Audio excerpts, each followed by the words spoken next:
Hey everybody, welcome to another midweek conversation where we discuss this past Sunday's message, the readings, follow-up questions, thoughts, anything that occurs to us. We never quite know where the conversation's going to go, but the idea is always the same: continue the conversation. We don't ever want to be, Sunday morning Christians, right? Like, great sermon. Monday, hey, what was the sermon on? I don't remember. I'm not in church. So yesterday we looked at another title of Jesus. I say yesterday because we film on a Monday, but looked at another title of Jesus, Righteous Judge, specifically focusing on the judge element, a title that I do genuinely completely believe if the church was more cognizant of on a regular basis, our mission would be a lot more effective, our witness would be a lot better, our lives would look a lot differently. So we've got readings in Isaiah, we've got readings in Ezekiel and Daniel, we've got readings in Revelation. You want to go into readings? You got a question? Where should we go? Yeah, I think yesterday with the sermon, and again yesterday because it is Monday, but looking at the sermon, it did have a lot of practical aspects of Jesus and as judge. And this coming week, we're going to get even more practical with following up on it. But kind of in the in-between, maybe something that wasn't fully addressed is maybe how we actually submit to him as judge. Like it is a title and it is a position of specific authority that he holds over everybody. And so in between understanding him as judge and applying him as judge, how do we really fully submit to him as judge and cast ourselves upon him, I think on a practical level, because it's easy to say, like, how do we submit to it? Well, you just do. You don't. You don't fight it, right? You just do. Okay, what's that actually look like practically, Sam? Mm-hmm. I think one, and I think this, maybe I'll start off with the hardest. Mm-hmm. We have to learn to quiet, and by quiet I mean shut up and go away, the voice in our sinful flesh that wants to question his judgments, that wants to doubt his judgments, that wants to cast aspersions on his judgments. Here's a real great example, right? And this isn't like, he's not judging in the moment, but what I mean by that voice that wants to question him. So the other night, Adeline was at an event and was doing stuff, so I'm putting down both girls, and so it was like, okay, I've got to somehow try and manage both bedtimes, just me, let's pray before bed. And I included the prayer. I don't think maybe it's a selfish prayer, right? Maybe the problem was with the heart that I was praying it with, but it's not like it was an inherently bad prayer. But I prayed, Lord, let the girls just go to sleep peacefully so that I can handle, because I'm thinking so I can handle this bedtime, right? And their nights aren't disrupted. And Naomi, our 10-month-old, that night was just like, nope, you need to rock me for 7 straight days if I'm going to ever go to sleep.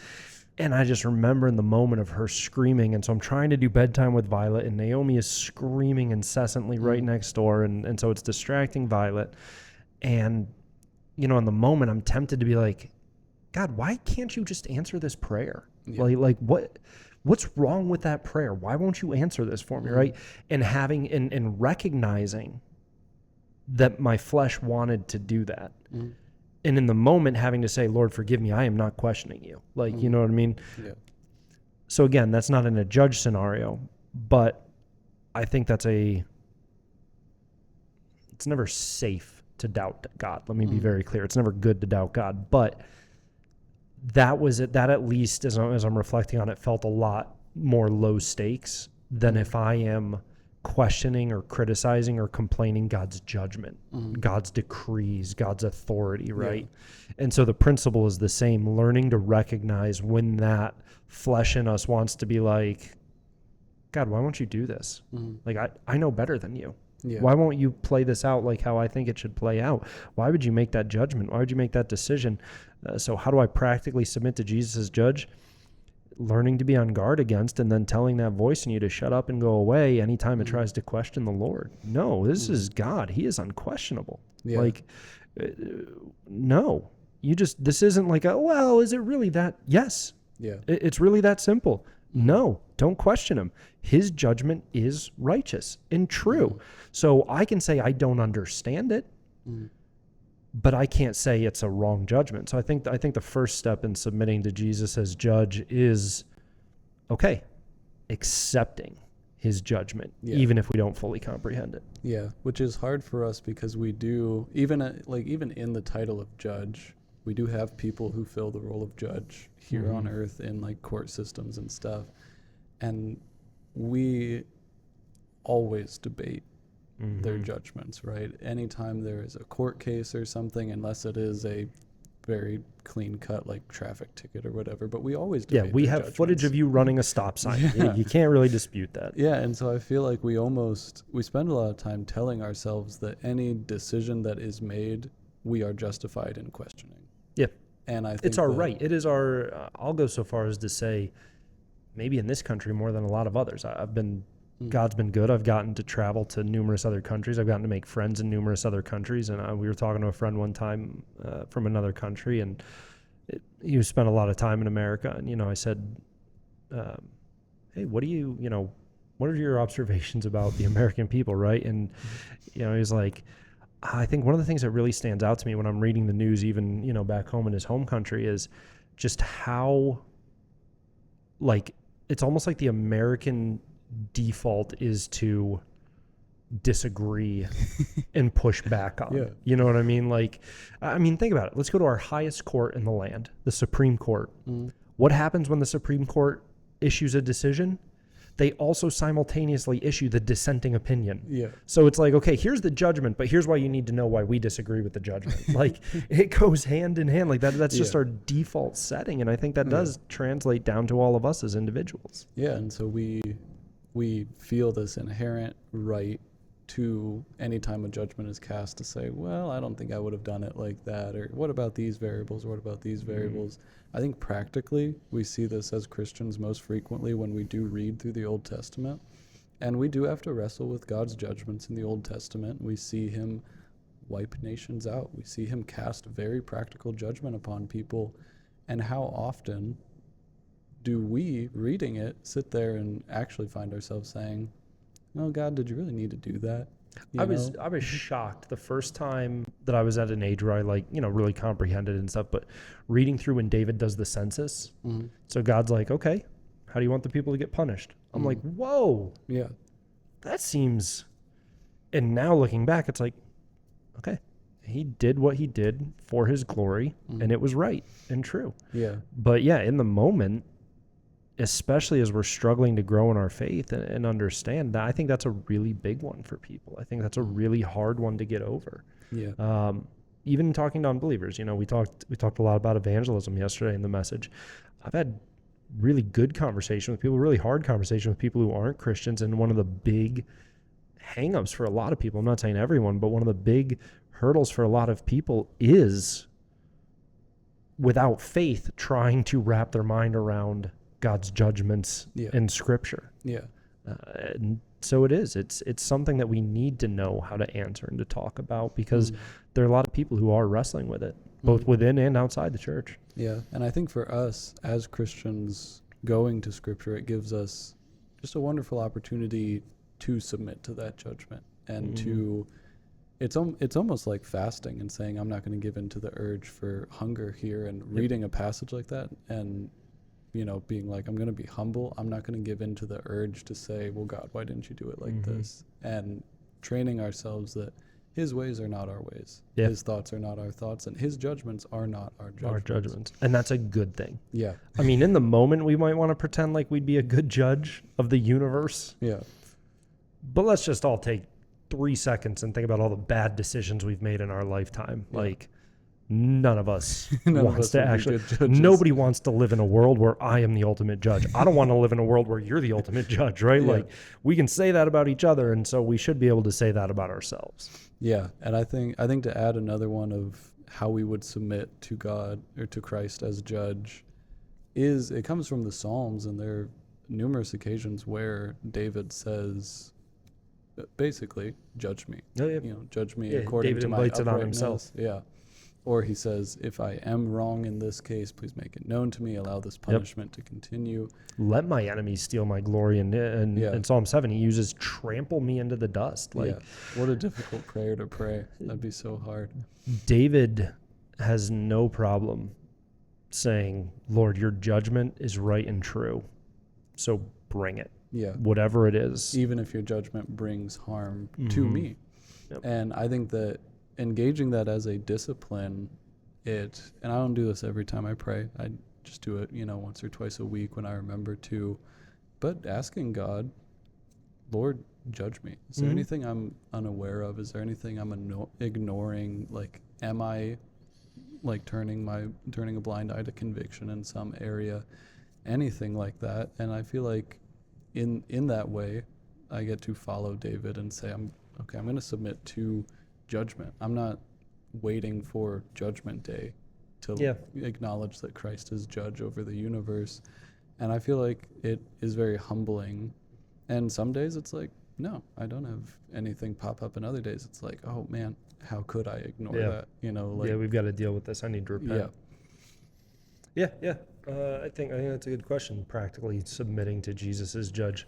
What else? You got anything else? Any other thoughts? Any other questions? I know you alluded to where there's going to be some practical stuff that comes up in this coming message. I don't want to get into, but yeah, I think the only other thing I would add on top of submitting ourselves for current judgment is, and it's so hard for us as believers to balance this, but really just feeling encouraged by his nature as judge. And I think for the practicality of being encouraged by it, I think of Christ himself in the narrative where he is in front of the Jewish court and they are accusing him, right? They've brought multiple false witnesses. The false witnesses are trying to quote things that he himself said, and they can't even quote it correctly to match their stories and stuff. And in the midst of all of this, the chief priest, he says, "Are you the Son of the Most High, the Son of the Blessed?" And Christ says, "I am, and you will see the Son of Man returning on the clouds to judge the earth." And so I always think of it in that context of really the way we are to be encouraged by it is the way Christ was encouraged by it, as he saw the most injustice in front of him, the greatest mishandling of justice this world has ever seen. the single greatest miscarriage of justice ever. Yeah, the most innocent person ever tried in a court of law. And as he's face to face with that is where he brings up himself as judge. And that always just blows my mind of, like, that is how we need to do it, right? Anytime we are face to face with injustice, which is pretty frequently, we go, well, the just one, the just judge does get to judge, and he will, Yeah, I think there's definitely some good practical ways to be encouraged. Like you just said, one, hey, him returning as judge means victory. That's awesome. That's great, right? With that passage we used out of Titus, it talks about as we await the coming glory. Like him returning as judge is a good thing. Like we alluded, or not alluded to, like we explicitly talked about in the message, we shouldn't rejoice at the thought of people going to hell. We should rejoice in God who's righteous and just and true, but we shouldn't gloat in it. And so the encouragement of Jesus coming back as judge should not be, I'll finally get to see that neighbor I can't stand get his, but God triumphs, like focusing on the glory of it. Like there is global societal injustice that will not be there anymore. Will not be there. There will be righteousness. That's a good thing. That's one encouragement. Another encouragement, again, something else from the sermon, for the people who feel like they're unseen and unappreciated, judgment's coming, right?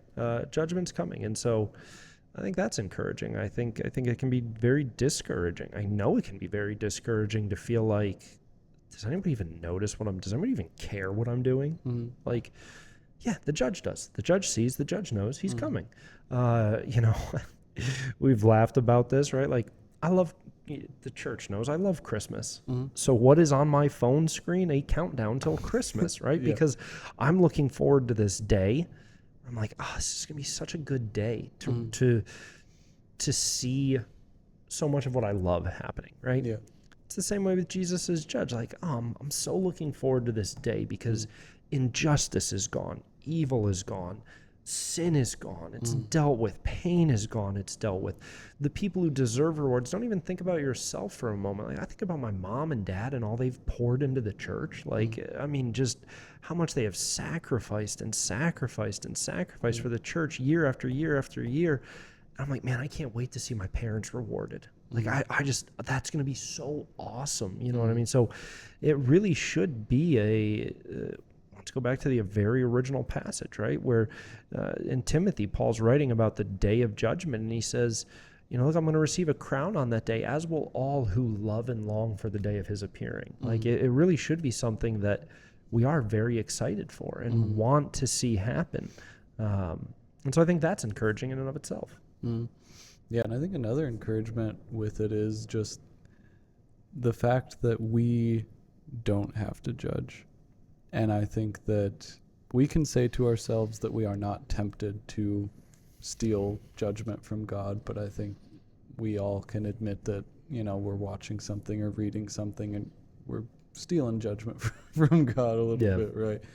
And what a burden that is to feel the need to judge the injustice of this world, because there's a lot of it, and a lot of times it falls into these incredibly complex situations that we really struggle to comprehend. That's a good one. We struggle to comprehend. We make faulty judgments, but then too, also think about, who enjoys giving bad news? Nobody likes giving bad news. If someone does like giving people bad news, that's probably a sign of something going on wrong, right? Like I'm right. Like nobody should enjoy giving bad news. So here was a secret little hope of mine. We assigned Isaiah 2 and Isaiah 4. I hope people just kind of kept reading without almost even realizing it, because Isaiah 3 really bridges the gap nicely and is actually about judgment on Judah and Jerusalem. But in Isaiah 2, Isaiah 4, and Ezekiel and Daniel, you'll see these different things pop up anyway, so it's not like you'll avoid them.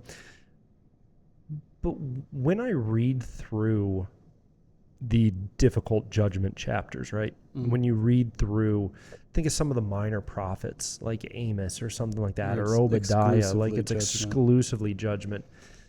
You just read about the horror of that, and it's like, man, I don't like giving someone temporary bad news. I'm worried that I'd be too selfish to give someone eternal judgment. You know what I mean? Like I'm worried that someone I love would come before me on that judgment throne, and I'd be like, okay, time to bend the rules a little bit, right? Like I don't have the strength of character or integrity to be the eternal judge. And so I think it's also encouraging to think of Jesus as judge, because it reminds me that he's the only one who could be. And it just reminds me of how perfectly holy he is, and that's really encouraging. And if we ever doubt that, we can compare how we react to the sin of someone we deeply love versus the sin of someone we don't care that much about. And we will see that we're not righteous judge. We'll see that we bend to the rules very blatantly. Constantly. I had a professor who would say this in class regularly. We judge people we don't like or disagree with based on their actions. We judge ourselves and the people we like based on assumed motive. And I've quoted it in sermons before, right? And sometimes it's a trivial example, right? Like, you cut me off on the road because you're a jerk. I cut you off on the road because I'm a good dad trying to get home to my kids after a long day of work. I have somewhere I need to be. I have somewhere important I need to be.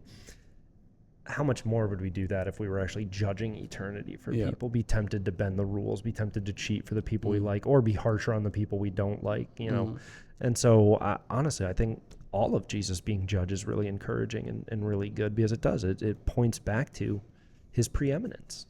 Let's tie this back to 2 sermon series ago, Colossians, the preeminence of Christ. All things are about the preeminence and glory of Christ, and that includes him as judge. I have one final question. You might have to answer it fast so that we don't go super long. But you mentioned like Isaiah 3, right? It's judgment on Israel and Judah. And a lot of the Old Testament is judgment on God's people, right? They have the entire exile, which is a judgment upon. Yeah. How do you read those passages? Obviously, we are God's people, and so there is that connection there.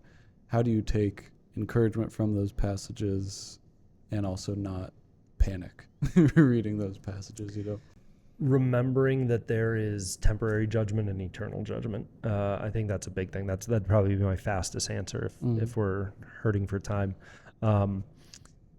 Temporary judgment versus eternal judgment.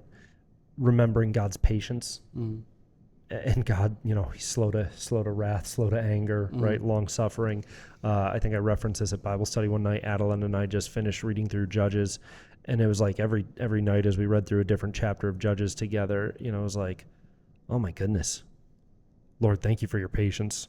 So every time I read about God's judgment, I see myself. I see myself reflected in it. Stubborn. Don't want to listen to anybody. Want to do your own thing. Quick to forget. You know what I mean? Like, we should read it, and we should not be in this like, I'm so much better than they are. It's like, look at the Israelites, those losers. Goodness, look at who I am. Yeah. Oh my goodness, look at who I am. Wow, God, you are so patient with me. And so that tends to be my heart as I'm reading those Old Testament passages on judgment on God's people, and why I'm encouraged, not discouraged by them. Yeah, that just made me think of it since we're in those passages. Since we're in those. Good. That's why we do those videos. All right. If you have any questions, if you have any thoughts that popped up to you randomly as you're reading through, we'd love to hear from you. Just because we record this on a Monday, put it out on a Wednesday, doesn't mean you can't send us a question on a Thursday. We'll make another video or save it for next week. Either way, let us know. See you next time. Hey everyone, Pastor Sam. Thanks so much for joining us on a midweek conversation. We hope it challenged you, encouraged you, kept this past Sunday's message at the front of our hearts and minds throughout the week. As always, if you have questions or comments you'd like us to discuss, please let us know. Otherwise, you can find more content like this here on our channel. Make sure you subscribe to stay up to date, and we'll see you next time.